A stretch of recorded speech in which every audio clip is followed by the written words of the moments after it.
Welcome everyone. The Loch Ness Monster has fascinated and mystified people for generations. But what truly lies at the foundation of this myth? Let's consider why such tales endure and capture our imagination. Is it purely fiction or rooted in something deeper? I think it's more than just a simple myth. It's like a cultural phenomenon that challenges our understanding of reality. Is it perhaps a symbol of our innate desire to seek the unknown? Exactly, Guy. But let's not forget the media's role in perpetuating the legend. How many times have stories and blurry images fueled our belief in things unseen? It's part of what keeps this wonder alive. On the other hand, some might argue that it's our fear of the unknown that gives life to such myths. When faced with mystery, fiction often fills in the gaps. That's what makes the Loch Ness Monster saga so enduring. Great points. Whatever the origins, the myth remains an intriguing invitation to question and explore the unknown. What do you, our viewers, believe? Is it a tale spun from fact, fiction, or something in between? Building on what's been said, let's delve into those early sightings that stirred the Loch Ness legend. Ancient texts and local folklore are rich with tales of water beasts. Is there more to these stories than mere imagination? Perhaps an interpretation or exaggeration of real events? Historical accounts can sometimes blur the lines between myth and reality. For instance, Saint Columba's account from the 6th century mentions a water beast. Is this an allegorical reference, or did something unexplained lead to these stories? It's fascinating to consider the possibility of truth hidden in myth. True, Guy. However, we must also recognize how stories evolve with time. Initial accounts are susceptible to embellishment. Media and local folklore can amplify a grain of truth into full-grown legends. Even the most mundane events can transform into thrilling tales when retold through generations. What if the perpetual allure lies in the ambiguity of these early records? Without concrete evidence, these narratives invite diverse interpretations. This uncertainty is what makes each sighting enticing, a puzzle piece that never quite fits, sparking endless curiosity and imagination. As we journey further into the 20th century, the Loch Ness legend truly evolved. The 1930s particularly saw a surge in sightings and compelling narratives. Could this period's fascination reflect society's need for distraction during tumultuous times, or was it simply the power of the myth expanding its reach? It's fascinating to think that societal moods could influence our perception of myths. The 30s were difficult times worldwide.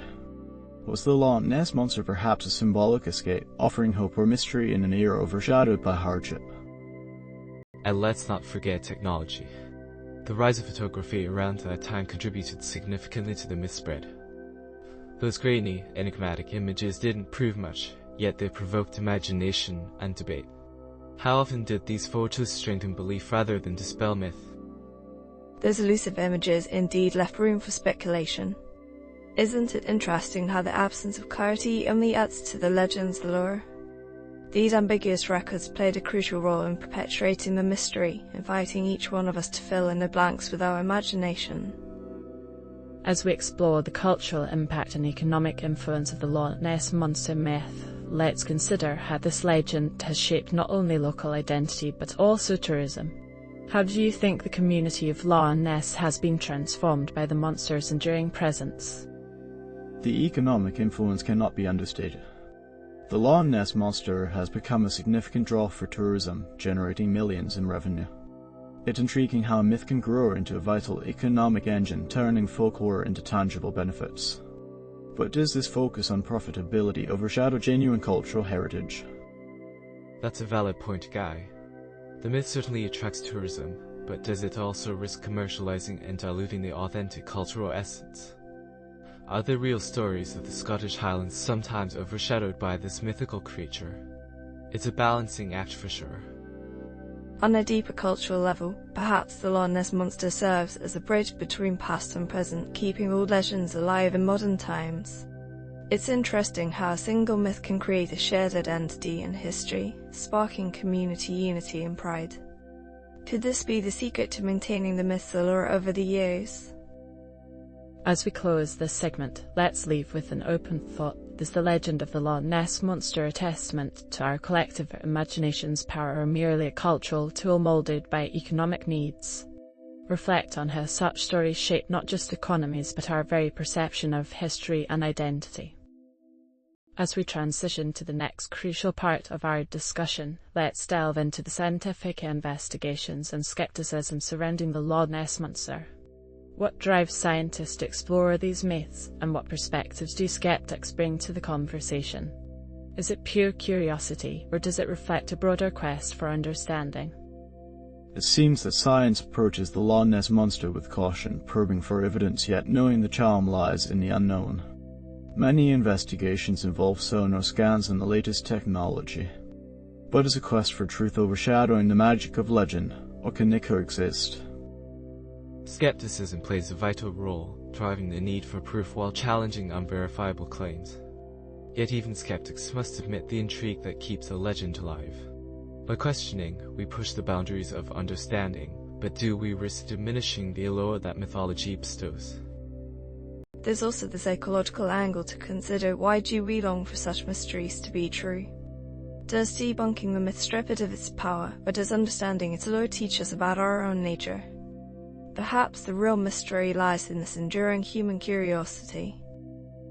Ultimately, as we consider the scientific exploration of such myths, we must ask, does the search for evidence enhance or erode the story's enchantment? As we ponder this, perhaps the true value lies not just in the answers, but in the questions we uncover along the way. From our exploration of cultural impact, let's now shift to the psychological and sociological angles of the Loch Ness Monster myth.